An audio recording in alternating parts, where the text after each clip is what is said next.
En general, cuando a la gente se le pregunta, con un mínimo, digamos, de cultura religiosa católica, ¿qué es la oración? La respuesta más sencilla es hablar con Dios. Porque efectivamente, se podría decir que en eso se resume, ¿no?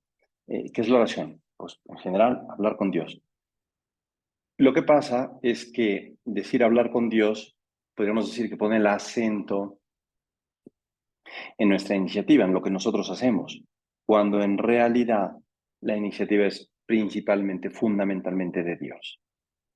De manera que yo querría cambiar esa definición a decir más que diálogo de nosotros con Dios, es un don de Dios, tiene como distintos elementos esta definición. Es un don de Dios para buscar la amistad con Dios que nos lleva a una comunión con Él. Y en ese sentido, la oración se plantea como todo un programa de vida.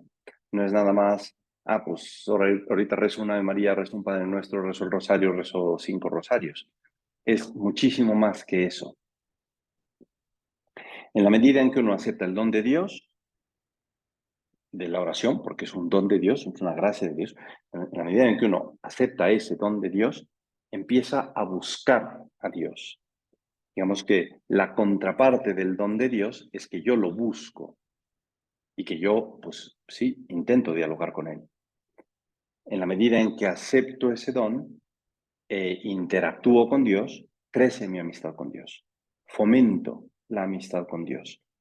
Y en esa medida se va dando una comunión con Dios. Comunión que termina con una unión definitiva con Dios en el cielo. Así podría decir que el fruto más granado, más sabroso de la oración es la felicidad eterna. En un libro que escribí por ahí acerca de la oración, que a propósito, pues aquí hacemos el comercial, quien quiere el libro, en un libro que escribí acerca de la oración, lo hojeaba para preparar la clase y me encontré un par de citas. Simplemente las digo. Una de ellas dice que lo más sublime que puede hacer el hombre en esta tierra es hablar con Dios. La oración es lo más sublime que podemos hacer. No, padre, pero es que llegar a la luna, llegar a Marte, lo más sublime es la oración, hablar con Dios. Y otra cita decía que la actividad más noble del hombre es precisamente la relación con el Creador. De modo que, bueno, pues como definición, en plan breve, para introducir el tema, es un don de Dios que nos lleva a fomentar la amistad con Dios y tiene como fin la comunión con Él. Perdón, ¿eh?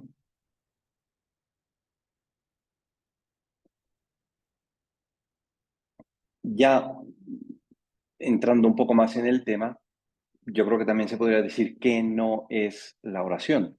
La oración, y ya hablando de oración mental, ¿no? La oración no es pensar, la oración no es hacer teología, la oración no es organizar la agenda, la oración no es ver pendientes. Ciertamente uno puede dialogar su agenda con Dios. Ciertamente uno puede platicar sus pendientes con Dios. Uno puede intentar, pues, pensar en el Evangelio para meterse en la escena para hablar con Dios. Pero no es aquello otro que ya decía, ¿no? Porque si no, hay gente que a veces pasa, pues que se sienta ahí, bueno, voy a hacer 10 minutos de oración, insisto, oración mental, estoy hablando de un tipo de oración muy específica, y puede tal vez, pues no sé, sentarse ahí y a lo mejor agarrar el teléfono y ver cuando llega un WhatsApp o qué dice el Facebook o qué dice el TikTok o qué sé yo, ¿no? O sea, es evitar las redes para meterse con Dios, o sea, es conectar con Dios. Bien, ¿qué se requiere para hacer oración, porque pues, el tema iba en esa línea, ¿no? ¿Qué es la oración y cómo puedo hacerla? ¿Qué se requiere por parte del hombre para hacer oración? Bueno, pues hay una serie de condiciones, podríamos decir, imprescindibles para hacer oración. La fe. Yo tengo que estar persuadido de que, por ejemplo, nuestro Señor me oye en el sagrario. O sea, que está presente en el sagrario. Él también dijo, donde dos se unen en mi nombre, ahí estoy yo. De manera que, bueno, pues dos, aquí está nuestro Señor. Es preciso tener esa fe, esa convicción, ese convencimiento de que Dios está ahí, de que Dios atiende, de que Dios escucha, de que Dios, que me está dando una gracia particular para que yo, pues, trabe amistad con Él, me está ayudando. Pues, por principio de cuentas, fe. La fe en que Dios está ahí.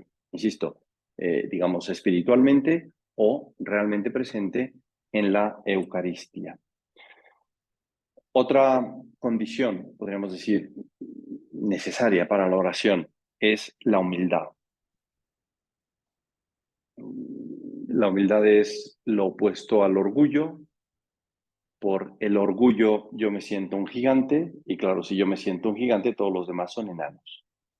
Hace unos días leía un capítulo del libro de Chesterton llamado Ortodoxia, un libro buenísimo, en el que dice que, no es textual, pero que los causantes de los enanos, o el causante de los enanos es el orgullo. Si yo soy un orgulloso, pues yo soy muy grande y todos los demás son unos enanos, Dios incluido. Y viceversa. La humildad, dice más o menos Chesterton, la humildad es la causante de los gigantes. O sea, las personas que me rodean son unos gigantes. Esta persona tiene estas cualidades, estas. Entonces reconozco cualidades y me puedo abrir a los demás. Y en ese abrirme a los demás, me abro a Dios.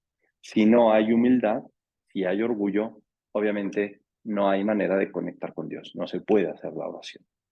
Otra característica muy propia de la oración es la confianza filial. Hace un ratito me decían, ¿no? Que estaban persiguiendo niños.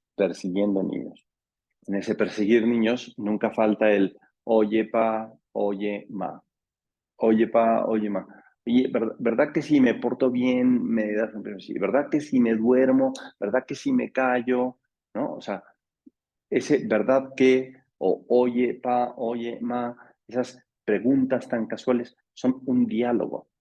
Y además son un diálogo súper confiado. No es que el niño se plantee, bueno, vamos a ver, ¿qué pasaría si yo le hago esta pregunta a mi papá? Es probable que tenga consecuencias que me traumen para toda la vida. Pues no, o sea, el niño no se pone a pensar en eso en absoluto, ¿no? Simple y sencillamente se dirige a, con toda confianza. Bueno, pues esa confianza filial de hijos de Dios es imprescindible para la oración. Si nosotros nos dirigimos a nuestro Señor con esa confianza, pues podemos entablar un diálogo maravilloso. Digamos que es otra característica. Ahora, podríamos seguir mencionando características. ¿Qué es lo más importante para entablar ese diálogo, para profundizar en esa amistad, para vivir en comunión con Dios? ¿Qué es lo más importante? Yo diría que es la lucha. La lucha. Si no luchamos, no lo vamos a conseguir. Hay un texto clásico de Santa Teresa en su libro El Camino de Perfección que me gustaría citar porque de alguna manera ejemplifica muy claramente cómo la lucha no se puede obviar. O sea, nadie puede llegar y pensar, ah, no, pues aquí me siento y ya, ¿no? No, no, no. Hay que luchar, hay que esforzarse. Y dice Santa Teresa, digo que importa mucho y el todo una grande y muy determinada determinación de no parar hasta llegar. Estas palabras son cruciales. Una determinada determinación. O sea, yo tengo que estar determinado, pero determinantemente determinado, ¿no? Digo que importa mucho. Y el todo, una grande y muy determinada determinación de no parar hasta llegar. Venga lo que viniere, suceda lo que sucediere, trabajase lo que se trabajare, murmure quien murmurare, siquiera llegue allá, siquiera se muere en el camino o no tenga corazón para los trabajos que hay en él, siquiera son del mundo, como muchas veces parece cuando decimos, y estos son diálogos de monjas, hay peligros, fulana por aquí se perdió, el otro se engañó. Claro, luego en la oración puede haber cosas que, que, que lleven a engaño, ¿no? El demonio se empeña. Hay peligros, fulana por aquí se perdió, el otro se engañó, el otro que rezaba mucho cayó, hacen daño a la virtud, no es para mujeres que les podrán venir ilusiones, mejor será que hilen, no han menester esas delicadeces. Bueno, pues la santa dice, vamos a dejarnos de historias, hay que entrarle. Una determinada determinación, aunque se caiga el mundo. ¿Por qué insisto en esto? Porque la oración a la que me quiero referir, oración mental, no se da, digamos, con facilidad. Y por eso mucha gente desiste. Por eso mucha gente, digamos, que se queda en el intento.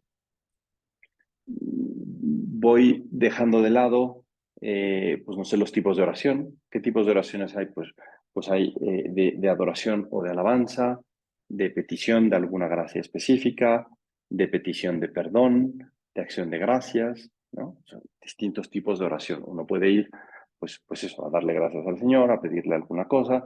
Señor, dame, o pues mira, la salud de mi hermano, de mi prima, de mi tío, de mi papá, de mi abuela, pedir, y si uno consigue, pues Señor, te agradezco mucho, etcétera, etcétera.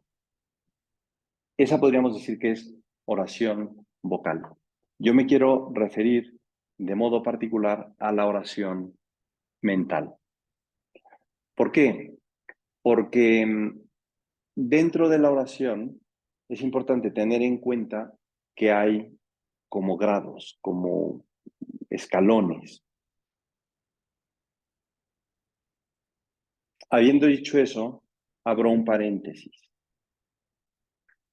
Y en ese paréntesis quiero decir que el tipo de oración que uno puede hacer, el grado de oración, el nivel de oración en el que uno se puede encontrar, se corresponde con el nivel de santidad que uno tiene. Una persona más santa hace un nivel de oración o tiene un nivel de oración más sublime, más elevado. Entonces, habiendo dicho eso, me regreso a lo que iba a decir. Los tipos de oración.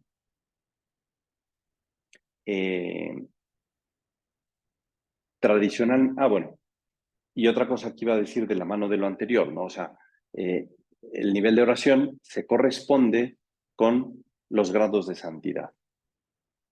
Y otra cosa que va de la mano de eso es que el grado de santidad se corresponde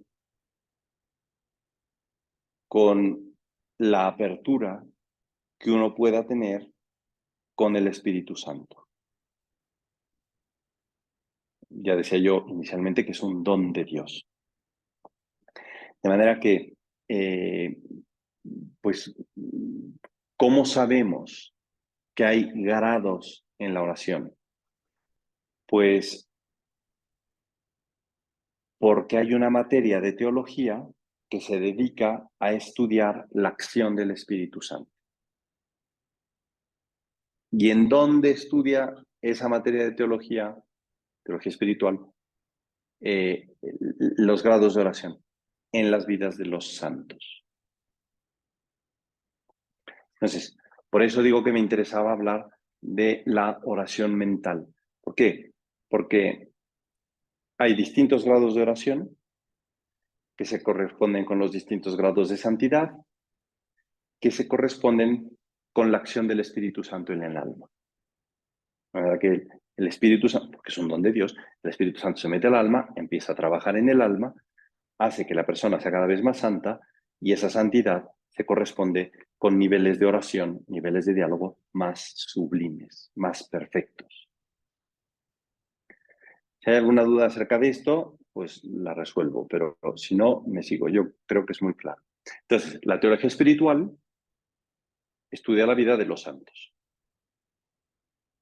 Y la teología espiritual ha concluido que en San Juan de la Cruz, en Santa Teresa, en San Francisco de Asís, en San Agustín, hay grados de oración. Y cuando San Juan de la Cruz, me refiero particularmente a los místicos porque son como los expertos en la oración, ¿no? Y Santa Teresa de Ávila o San Juan de la Cruz, ¿no? O otros, o sea, San Benito, Santo Tomás de Aquino, cuando hablan de la oración, hablan de etapas, etapas, etapas. Entonces, claro, la oración que a lo mejor uno puede entender que es, pues platicar con Dios, diálogo con Dios, tiene etapas. O sea, uno que quiere conocer más, que quiere ir más a fondo en la oración, tiene que conocer cómo actúa el Espíritu Santo. El Espíritu Santo va, digamos, llevando al alma por etapas. Ahora, ya ahí no es fácil identificar cuál es la acción del Espíritu Santo o cuáles son las etapas. Hay santos que hablan de 3 etapas, hay santos que hablan de 12 etapas, hay santos que hablan de 7 etapas. Y dice, padre, pues ¿cuántas por fin? ¿Cuántas da igual? ¿Cuántas da igual? Eso no es lo importante. Lo importante es secundar la acción del Espíritu Santo para ir avanzando en esas etapas. Tradicionalmente, yo creo que lo que más se ha aceptado son 3 etapas. Se le llama la vía purgativa, la vía iluminativa y la vía unitiva. Entonces, en la purgativa, la persona pues va purificándose. Y en las purificaciones, algunos santos identifican más de una etapa. Por eso es que a veces son 12 etapas o 7 etapas, ¿no? Pero es una etapa de purificación en el cual el alma se va disponiendo mejor para la acción del Espíritu Santo. Y cuando se ha purificado, vienen una serie de luces que el Espíritu Santo da. Y por eso, vía iluminativa. Y esas luces llevan a una unión con Dios que también puede tener grados. Entonces, si bien algún santo dice vía purgativa, vía iluminativa y vía unitiva, algún otro santo dice que la vía purgativa pues tiene estas partes, la iluminativa estas otras y la unitiva estas otras. Y ahí es donde se multiplican. Pero a grandes rasgos se podría decir que son más o menos esas. ¿De qué estoy hablando? Porque puede parecer esto bastante abstracto. Decía yo que la vida de oración o los niveles de oración se corresponden con la santidad de la persona. En cuanto un niño está bautizado, entra la gracia santificante a la persona, de manera que ese niño tiene un grado de santidad. A lo mejor una mamá pues, que está persiguiendo al niño de 3 o 4 años, que jale el mantel y rompe los platos, y yo decir, bueno, a ver, padre, aquí grado de santidad, no me diga usted, aquí no hay ningún grado de santidad, o sea, es un pingo este niño, ¿no? Pero bueno, viéndolo objetivamente, ahí está la Santísima Trinidad. El niño está en estado de gracia. Pero bueno, saltando eso, cuando los papás enseñan a rezar a los hijos, pues ellos constatan, comprueban que hay una inocencia muy bonita en el alma, en el corazón del niño. De manera que pues les enseñan el Dulce Madre, el Angelito de la Guarda, y entonces los niños pues, rezan con mucha piedad y juntan las manos y se hincan y se dirigen a la imagen y le hablan a Mamá Virgen y a Papá Dios. Eso es un grado de santidad, sin duda. Pero los niños, digamos que están al nivel de oraciones vocales. Pueden ser más o menos piadosos, pueden ser más o menos devotos, pero todo se limita a oraciones vocales. Y no podemos decir que el niño, por piadoso que sea y que se le vea, es igual de santo que la Madre Teresa de Calcuta el día anterior a entrar al cielo, o San Juan Pablo II el día anterior a entrar al cielo. O sea, entendemos que el grado de santidad de San Juan Pablo II cuando se muere es muy distinto del de un niño de 7 años. ¿Cuál es la diferencia? ¿Cómo podemos identificar la diferencia? Pues porque el niño solo sabe oraciones vocales. Y el Papa tiene 80 años de lucha en la oración. Claro, 80 años de lucha en la oración te dan una expertise, una experiencia, un peso específico que no tiene el niño a los 5 años, ni a los 10, ni a los 15. Entonces, se empieza con oraciones vocales. O sea, si ustedes me hablan de oración o me preguntan cuál es el camino por el que se desarrolla la oración o cómo crece la oración, pues lo primero, oraciones vocales. Yo creo que no se puede prescindir de la oración vocal. Una persona no puede, digamos, de buenas a primeras, pues ya llegar al tercer cielo, estar ahí muy metido con los ojos, no sé, viendo tal. No, es que esta persona es muy santo, pero no se sabe la María ni el Padre Nuestro. Hombre, no dudo que lo pueda dar el Espíritu Santo. Pero el camino habitual son las oraciones vocales. Se empieza con oraciones vocales. Como decía, el grado de oración se corresponde con el grado de santidad. Uno puede rezar oraciones vocales como perico o puede rezar oraciones vocales con mucha devoción. No es lo mismo Santa María Madre de Dios, ruega por nosotros pecados ahora y en la hora de nuestra muerte, amén, que Santa María, ruega por los pecadores. Y meditar eso y desgranar eso, sin tener que limitarse a la fórmula del Ave María. Santa María, Madre mía, ruega por nosotros pecadores, bueno, particularmente por mí pecador, ahora, en el momento presente, en todos mis momentos presentes, en mi hoy y en la hora de mi muerte, porque pues en la hora de mi muerte el demonio pues va a querer librar la última batalla. Explico, o sea, dije lo mismo, pero desgranado. Entonces, ¿por dónde, digamos, avanza este camino de la oración? Por las oraciones vocales, luego por las oraciones vocales meditadas o las oraciones vocales desgranadas, de manera que uno no solo repite palabras, sino que tiene que empezar a ser más consciente de qué dice, de a quién se lo dice. Cuando yo digo Santa María Madre de Dios, ruega por nosotros pecados ahora y en la hora de nuestra muerte, amén, no le estoy hablando a la pared, estoy hablando a la Madre de Dios en el cielo. Si digo Santa María, ella para oído. ¿Cómo? Sí.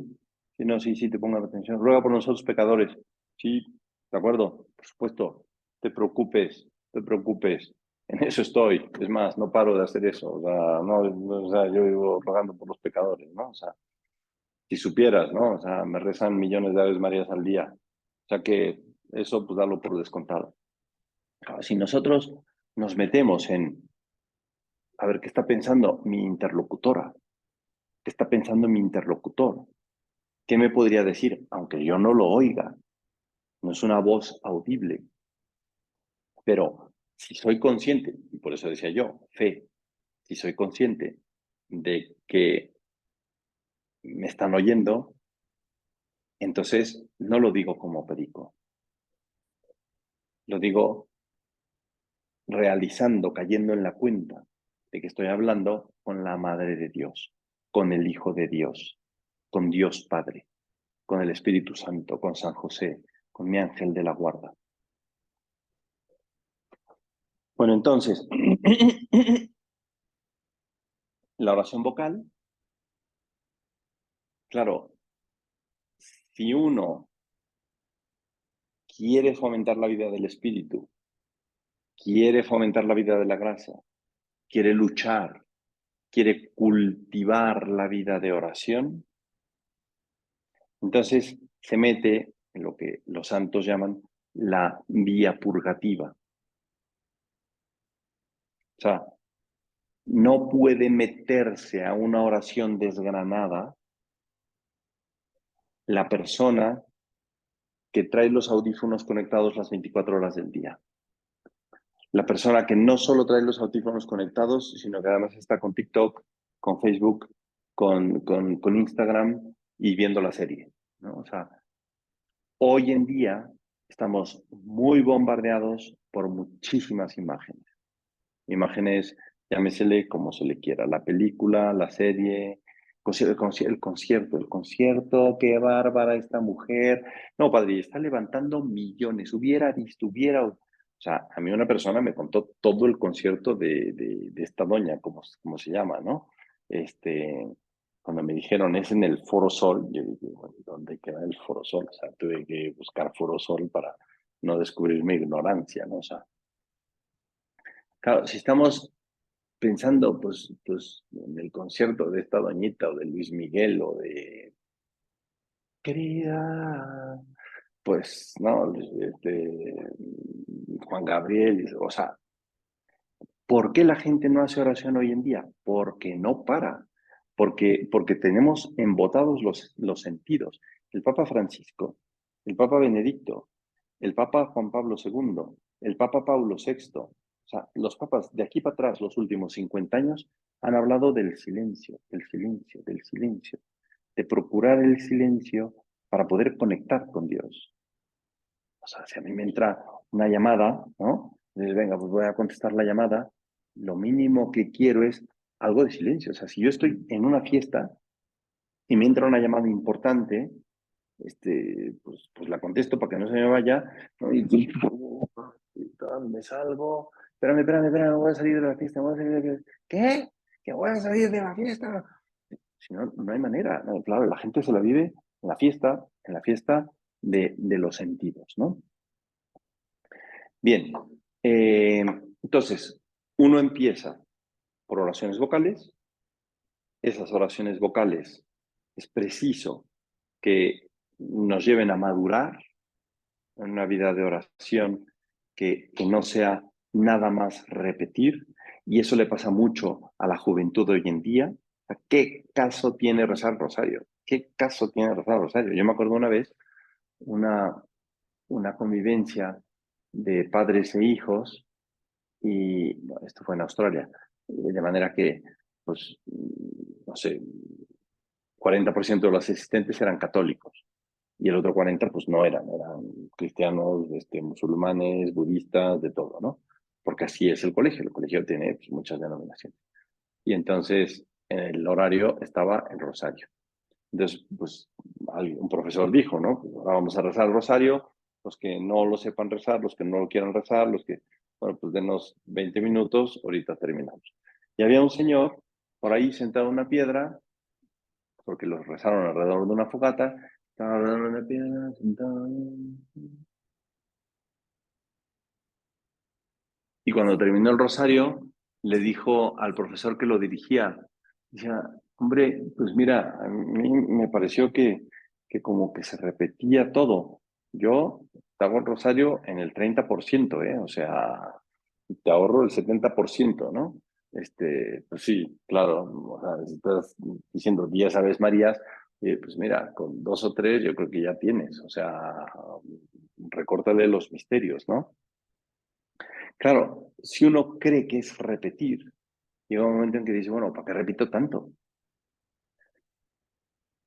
Pero si uno entiende que el enamorado no se cansa de decir te amo, te quiero mucho, te quiero ver, entonces entiende que ese te quiero, te quiero, te quiero, te quiero, te quiero, no es monótono, no es monótono. O sea, hay cariño detrás, está el corazón detrás, está la persona que busca a la otra persona, a la persona amada.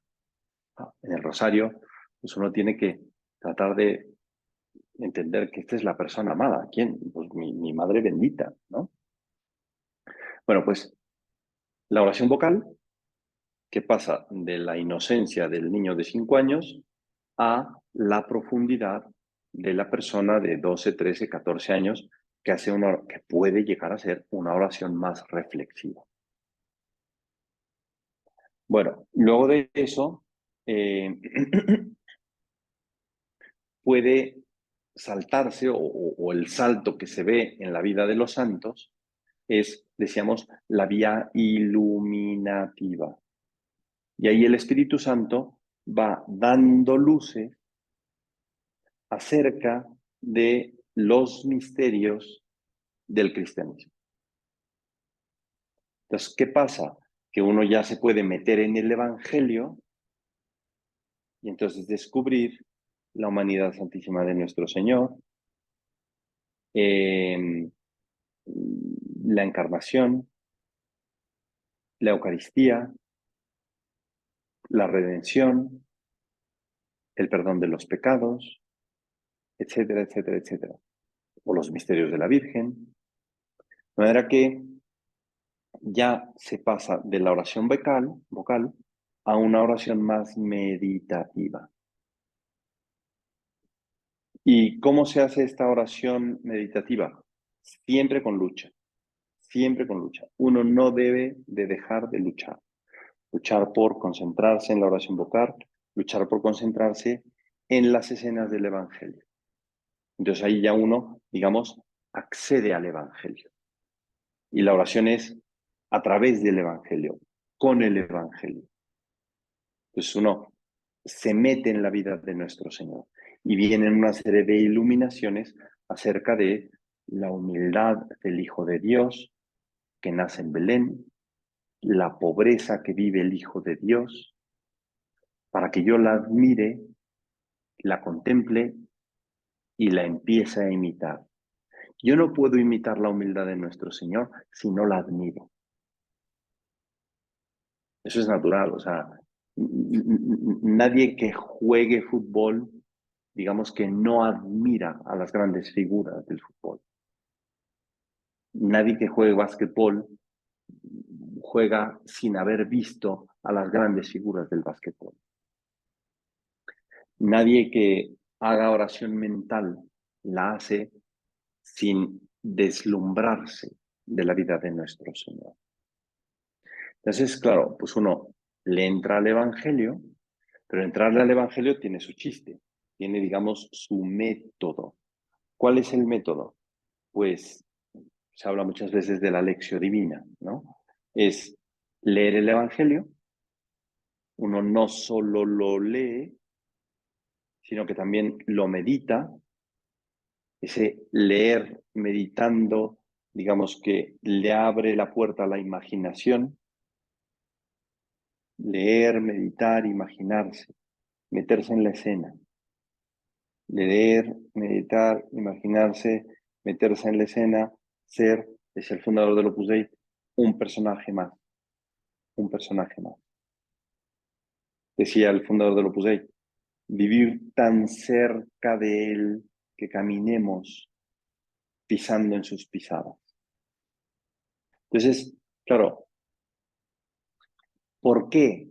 a San Francisco de Asís se le ocurrió hacer gráfico el nacimiento de nuestro Señor. O sea, los nacimientos que ponemos todas las Navidades se deben a San Francisco de Asís.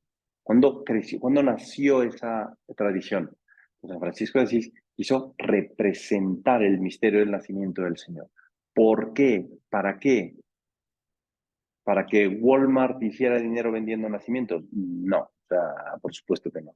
¿Para que Liverpool vendiera nacimientos? No, o sea, no se lleva comisión San Francisco de Asís por los nacimientos que se venden en Liverpool ni en el Palacio de Hierro, ¿no?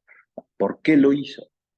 Porque él quería meterse en la escena, quería representar la escena, quería revivir la escena. De manera que cuando nosotros ponemos los nacimientos, podemos hacer esa oración, meternos, ¿no? O sea, ¿qué haría yo, qué pensaría yo si fuera un pastor? Si fuera la esposa del pastor. ¿Qué pasó con los pastores? Pues se les aparecieron los ángeles, les dieron la noticia y corrieron. Bueno, es que si a mí me dan una noticia así, por supuesto que no me quedo parado. Corro a nuestro Señor. O sea, si me dicen que pues nació el Salvador del mundo, pues hombre, voy a la cueva y luego en la cueva veo que los ángeles cantan, que los ángeles cantan. Entonces, claro, pues hay que representarse aquello y darse cuenta que no es cualquier nacimiento. Mucha gente ha nacido en una cueva. Mucha gente. O sea, si nos vamos a 1000 años antes de nuestro Señor, yo creo que tal vez todo el mundo nacía en cuevas. Si nos vamos a 2000 años antes de nuestro Señor, seguro que todo el mundo nacía en cuevas. De manera que muchas, miles de personas han nacido en cuevas. Padre, ¿qué tiene de especial nacer en una cueva? Pues hubo miles, cientos de miles. Bueno, pues me parece que lo que tiene de especial es que esos cientos de miles no se conmemoran. En cambio, este sí se conmemora. ¿Por qué? Porque este que nació en una cueva fue anunciado por ángeles a los pastores. Y los otros cientos de miles no tuvieron, que sepamos, ángeles que les tocaron fanfarrias. Entonces, claro, si de este tocaron fanfarrias, me puedo yo sentar a contemplar la escena e imaginar la escena. O sea, cuando nosotros tenemos lo gráfico del nacimiento, pues casi que ya no tenemos que imaginarnos el nacimiento. Lo que tenemos que hacer es imaginarnos la vida de ese nacimiento, los diálogos, el camino de los pastores a la gruta, contemplar a la Santísima Virgen, mirarla, darse cuenta de que es una niña guapísima, la niña más bella que ha habido sobre esta tierra, ¿no? Pues claro, uno puede ir, dicen los santos, de claridad en claridad. Este segundo estado de oración es la meditación. Uno tiene que meditar. Uno tiene que hacer el esfuerzo de meterse en el Evangelio. En la meditación, uno mete la inteligencia, mete la voluntad, mete la memoria, los sentidos trabajan, la imaginación, hay que evitar que, porque la imaginación la llamaba Santa Teresa la loca de la casa, ¿no? Y la imaginación te puede llevar a pensar que eres pues la reina del universo entero, pero te tienes que quitar la coronita. Te puede llevar a pensar que eres el rey del universo entero, ¿no? Y mi palabra es la ley. Bueno, pues mira, quítate la coronita porque tu palabra no es la ley, ¿no? Entonces, bueno, con la imaginación podemos pensar en cosas totalmente descabelladas y podemos también educarla y que nos lleve a imaginarnos pues cómo reacciona la esposa del pastor cuando llega el pastor. Oye, mujer, no sabes qué pasó. No, pues fíjate que unos ángeles, digo, no me lo vas a creer, pero unos ángeles me avisaron que había nacido un bebé. ¿Y dónde? No, pues en una cueva. Pues yo creo que la esposa le da un zape al pastor. ¿Dejaste al bebé y a la mamá en la cueva? Sí, inútil. O sea, no se deja a una mamá con un bebé recién nacido en la cueva. A lo mejor eso es una tontería imaginarla. Pero claro, ¿cuál es la reacción de la esposa? A ver, vamos a ver, ¿dónde están? Agárrate pan, agárrate leche, miel. Vale, no tiene tiempo, unas cobijitas para el bebé. No. Claro, si uno se imagina eso, bueno, es que así es como tengo yo que reaccionar, arropar al bebé, arropar al bebé, que es pues darme a nuestro Señor, darle mi tiempo, darle mi cariño. O sea, es meditación, es trabajo de la inteligencia, de la voluntad, de la imaginación, de los sentidos internos, de la memoria, ¿no?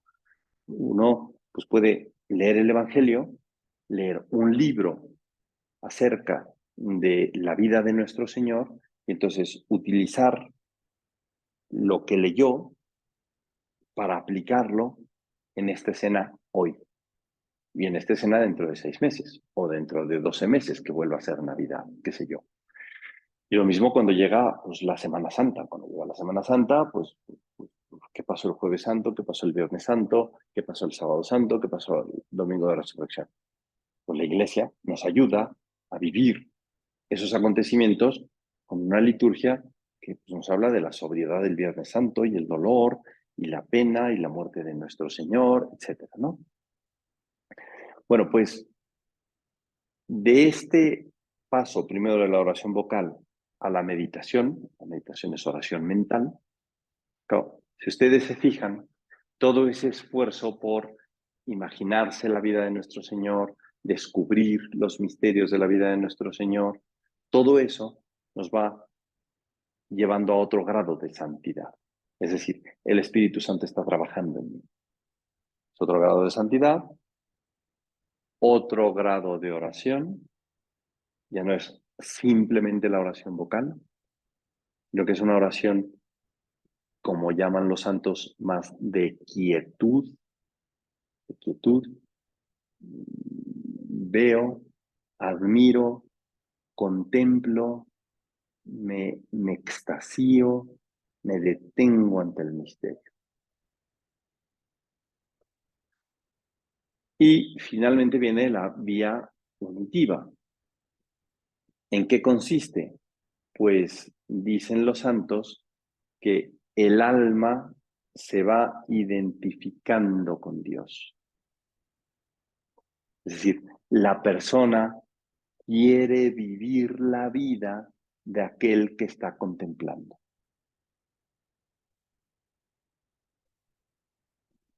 Poco a poco, la persona va queriendo imitar a nuestro Señor Jesucristo. Imitarlo al grado de reaccionar como Él, pensar como Él. San Pablo dice a los filipenses, tengan en ustedes los mismos sentimientos de Cristo Jesús. También dice San Pablo, vivo, pero ya no soy yo el que vive, sino que es Cristo quien vive en mí. Entonces, claro, uno empieza con oración vocal, salta a la meditación, una meditación que al principio es más trabajo de la mente y luego empieza a ser menos trabajo porque uno contempla, mira con gusto, mira con gozo, mira contemplando, los sentidos se aquietan, eso dicen los santos, los sentidos se aquietan, la persona crece en deseos de identificarse con nuestro Señor. Llega un momento en que ya no soy yo el que vive, sino que es Cristo quien vive en mí. Decía yo, la vía unitiva, te une el alma a Dios. Dicen los padres de la iglesia, el alma se endiosa, el alma descansa en Dios, el alma se diviniza. El último paso de esto es la vida eterna, unirse a Dios, que el alma descanse en Dios, se identifique con Dios, se pierda en Dios. Bueno, pues a grandes rasgos es eso. Ya prácticamente ha sido una hora. Yo no sé si hay preguntas, dudas, inquietudes, eh, correcciones. Muchas Muchas gracias, padre. gracias, padre. Oye, el que guste hacer Nada, una pregunta, ya sea que quieran ponerlo en el chat o abrir el micrófono con toda paz. Oye, padre, a mí se me ocurría una duda que alguna vez pensamos.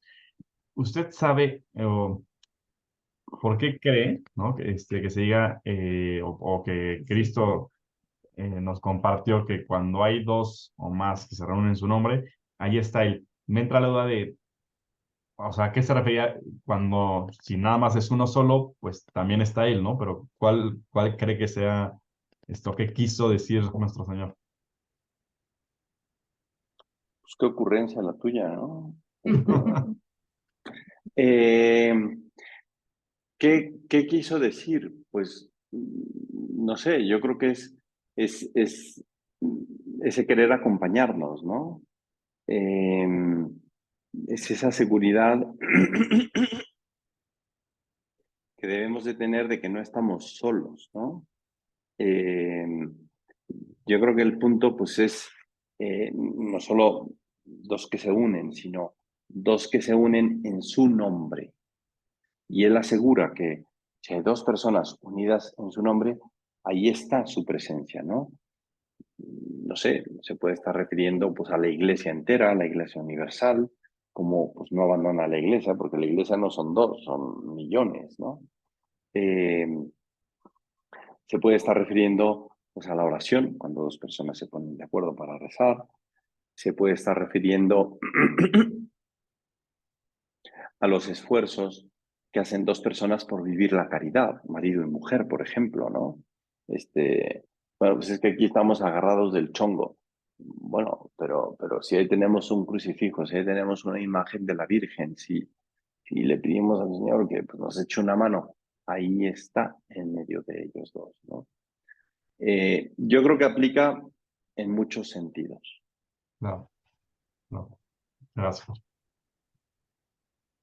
Sí, padre, y justo pensábamos también, o sea, analizándola, o sea, que también tal vez tenga que ver mucho con la oración de intercesión, ¿no? O sea, cuando dos personas se reúnen, porque la cita completa es, o sea, les aseguro también que si dos de ustedes se ponen de acuerdo en la tierra sobre cualquier cosa que quieran pedir, mi Padre que está en los cielos se los concederá.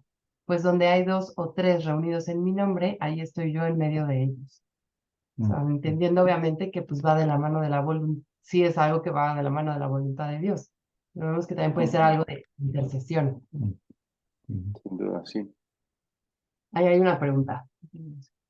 Dice, bueno, leo la pregunta. ¿Cómo sabe si es Dios? ¿Cómo sabe si es Dios? Si ¿Quién me Dios habla? es quien me habla o soy yo misma la que me respondo. Em, Ciertamente, yo creo que en ocasiones puede entrar la duda, que no pues sepamos bien a bien, ¿no? Si esto viene de Dios o no. Eh, yo creo que en algunas ocasiones para discernir se puede consultar en la dirección espiritual. Por eso precisamente el texto de Santa Teresa dice eso, ¿no? Algunas se han perdido, algunas se han perdido. Es peligroso, pues sí es peligroso, ¿no? ¿Por qué? Pues porque el demonio se mete, el demonio quiere confundir, ¿no? Entonces, pues, no sé, o sea, pues yo creo que Dios me está pidiendo que haga una nueva fundación de monjas. Pues a lo mejor sí, a lo mejor no. O sea, ¿cómo sé? ¿Cómo sé si Dios quiere de mí una fundación de monjas? Pues lo mejor es eh, discernirlo en la dirección espiritual. Hay algunas respuestas de Dios que son como muy sencillas, como muy directas, ¿no? híjole, es que no sé si Dios me quiere rezando el rosario. No, yo creo que sí te quiero rezando el rosario, ¿verdad? No, pero es que a lo mejor me estoy engañando y son muchas Aves Marías. No, déjate de rezar el rosario, ¿no? Para esas cosas es como muy sencilla, creo yo, la respuesta. Hay otras cosas como más trascendentes en las que puede entrar la duda. Insisto, yo creo que pues esa duda se despeja en la dirección espiritual. Muchas gracias, padre. Bueno, Creo que- Pues bueno, si quieren, entonces terminamos la sesión y les comparto la grabación después en el chat. Pues muchas muy gracias. bien. Buenas noches a todos también. De nada, pues que descansen. Sí, igualmente. Gracias, Muchas Padre. gracias. Gracias. Buenas Que les vaya noches. muy bien. De nada, Bye. buenas noches.